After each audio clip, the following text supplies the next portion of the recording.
Hi guys, and welcome to Bomb Anime. It's your girl Ruka. And Big Boy Sam here, bringing you our part 2 of The Executioner and A Way of Life. I appreciated the priestess's teachings. You know, we're villains. We kill whether they're good or bad. There was no self-righteousness or blaming God for their actions, which I really liked. I liked seeing some religious crazies embrace it. I do like the fact that they weren't pretentious either. It wasn't a case where it was like, oh my god, I am so much better than you. Even the High Bishop was like, all I did was help people. I'm not righteous. I just did what I was supposed to do. I helped people. I deserved to be youthful. It felt normal. They normalized killing innocent people for the greater good and sacrificing their blood for blood magic. They normalized it because the supernatural thing was in the actions, not in the concepts, and I like that. It was good. I agree with that. But some of the things that were happening were a bit weird to me, such as it seemed as if it was common knowledge, at least for the Faust, which is the religious sect, and the nobles, which were all the nobles, that they all knew that only the Faust had the technology to do all of these things, but then no one put it together that the Faust has been allowing the nobles to bring over other worlders. Like, no one at all put it together. It just feels like a plot hole to me. Look, to me, it was a major plot hole. The moment I saw High Bishop Lady, I knew she was a bad guy, straight away. Like, I was like, yep, bad guy alert, right there, that's the bad guy. And the moment that I saw a princess trying to fight everything, I was like, another bad guy, but I was wrong about that one. Maybe. But when all said and done, when they were like, go investigate the girls, I was like, why? Can we just end it here and she fight you now? Like, that's what I was thinking. It's your fault. The girls are going missing because of you. I didn't put 2 and 2 together that they were going to be, trying to steal the youth, but I knew it was her fault that the girls went missing. So that being that, I thought, okay, they went underground. They said only the Faust know how to do the magic stuff. I was like, okay, everything bad in the world, the pandemoniums are even probably the Faustian thoughts as well. So I'm waiting for that in the next season when they go, actually, we're not pandemoniums. The Faust did something to us and now we are this way. That kind of thing. Pandemonium was one of the world errors. Not pandemonium. Sorry. We're not human errors. We are the product of some experimentation that the Faust was doing and now we are this way. I hope it gets to season 2, I think, because the story is actually quite lit. That wasn't my only issue. I felt like some of the animation, especially in like episode 8, I would say, was so lazy. It felt like they didn't have enough time almost because they were reusing scenes. It got to the point where I thought my brownies had been tampered with because like they were reusing scenes. There was like still images where just the mouth is moving. It was really odd. It was bizarre. Vuka, what are you doing? This is a respectable show. Who eats brownies? Cookies, mates. Oh my gosh, I was just thinking, how edible is this brownie? No. So yes, it was just... Don't know it. It was just odd to me.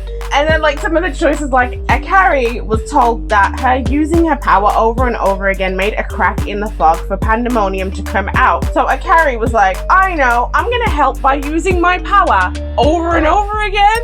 And I'm just like, wait, what is going on? No, dial it back before that. How does her using her power create the crack? How? Well, they said that because she keeps moving time back over and over again, it's making the world unstable. And I feel like total bullshit. They just made us try to accept that because they had already said that everyone who comes here and uses their powers destroys the world. Yeah, it's irrelevant. It makes me feel as if the world shouldn't actually exist. Yeah, maybe that. But what I'm saying is, if Pandemonium is repeated so many times, and Pandemonium is using her powers all the time, and the other human errors are probably not just chilling where they are, do you get what I mean? They're probably using powers. There's other people being summoned that are probably using their powers. They didn't say it was the use of powers that was making the world unstable. They said the use of the time power. Yeah, the time power. Bruv, come on, nah. I call cap. I'm saying I can't get behind that concept. Well, this did leave me with a bunch of questions anyway. Like, why is Flare trying to stop Akari from saving Menou? Like, why does she want her killed? What is that all about? Well, Flare in particular, it seems. Why is she trying to make the human errors come back? Like, what is the whole point of the church in the first place, or whatever the hell it's called? And if there's a way back to Japan, why don't they just send them there? The people that they've been killing off, why don't they just send them back? I don't really get why they wouldn't. And also, why is the history of the Ivory one missing? I think Menou is a lost one. Menou is a descendant of the Ivory one. Yeah, or that. Either way. I think that Akari is special. I think Flare is just doing her job and getting rid of people who are sins.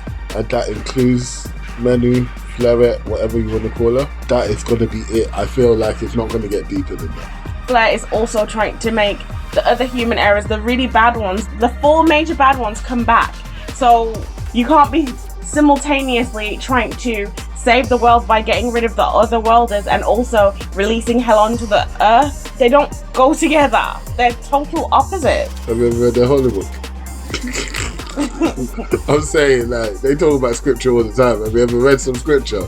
And I was also wondering about the reason why the Faust call these things that are supposed to be so bad pure concepts. It just feels like odd naming choice for something that's supposed to be so unnatural, that's not supposed to be here, that you're supposed to get rid of. I actually never thought of that, because like, they have no issues calling things sin and Exactly. awful things, and then, you know, when a power is used, it's a pure concept. Right. I don't know, maybe it's because ether is so ingrained into society that they have to pay it reverence regardless, or maybe there is something else. Dun dun dun. I also didn't understand why Akari in particular is so attached to Menou, someone who's been trying to kill her from the moment they met. Like, I know that now they're kind of friends because they've been through all of these things, but it seems as if the connection has been there from the start, but I just don't understand it. Stockholm Syndrome, that's what it is. I don't know, to be honest, that's a big hole as well. Also, I don't understand why you can't just introduce my girl, what's her name? Momo! Momo, yeah. Why not just introduce Momo? That's a happy trio right there of 2 people fighting for your affection. Go for it. I liked Princess Ashuna. She kind of reminded me of Marileone in Black Clover.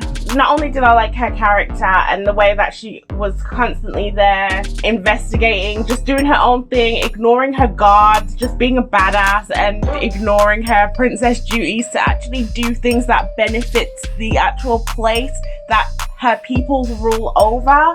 I really loved that, but I also like her and Momo together. I think that their dynamic was actually cute, and I think Momo would be better off with Princess Ashuna rather than running after Menou all the time, because come on, Menou, she knows the signs that Momo's giving her, and she's clearly just using her to her advantage, stringing her along, not giving her a hard no, but not giving her a yes either. Like, just sack off Menou because she's really ain't and go for a Princess Ashuna.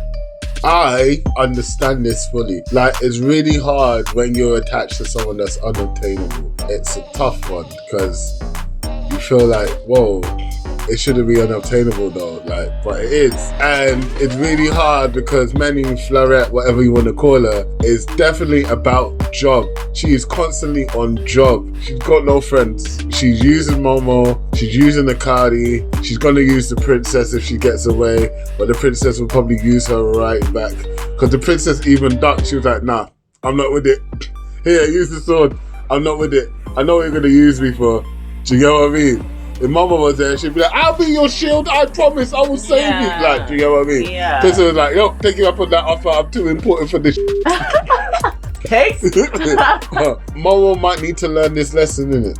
I also feel like Pandemonium was the villain we all needed. You know, not easily killable, something that comes there again and again. I also liked how quote unquote defenseless Pandemonium is. I mean, she's not really, because she can create monsters. Just think about it. Everything that she did was only with the power of her pinky finger. You guys are fucked if she gets out of that fog. I like that she's going to be back again. Not only that, she's resurrected her crazy ass sister. And now season 2 is just going to have more hell because of these two. Let alone the other horrors that are also awakening. We heard that another one is partially escaped. But then again, there is this sword that we obviously know Menou is going to be able to collect because she is obviously a descendant of the Ivory one, and that will be able to get rid of any pure concept. Was Pandemonium the villain we needed? Yes, 100%. Perfect blend of horror, situational horror, child horror. She was perfect, and she was explaining why she is this way using the fact that she likes B movies and all. Like, it was perfect. I loved it. Do we need more of that? No. I feel like it will kill the story. We're done with that. We're done with all of that. Yeah, that was good. It was a good one. You did good, guys. Move aside. To the verdict. What did you think? Hot or a waste of time? Yeah, so this was totally no, I'm kidding. It was hot. I loved it. Yes, I had some issues with it, but I'm not gonna lie. There is no perfect anime except for Death Note and Naruto. So yeah, it's a hot for me. For me, this was a massive mixed bag. I had a lot of issues with this one. I did like the story because I thought the story was the only thing that was really holding this together. Some of the relationships were okay. I've explained it already. I would say it's a really weak hot. Like, if I could be on the fence with this one, I would. It's like a 50-50 toss for me, but I guess I'll say it's a weak hot. It's not my favorite anime of the year. There you have it. When we first did this one, we both thought it was going to be a massive hot. Yeah. And at the end of it, we've both gone for hot still. Mine's just a lot weaker than Big Boy Sama's. Yeah, I mean, mine's not massive, but it's definitely in the hot category. It's comfortably there. So guys, if you made it this far, we do really, really appreciate it. Don't forget to like, subscribe, and share. Peace.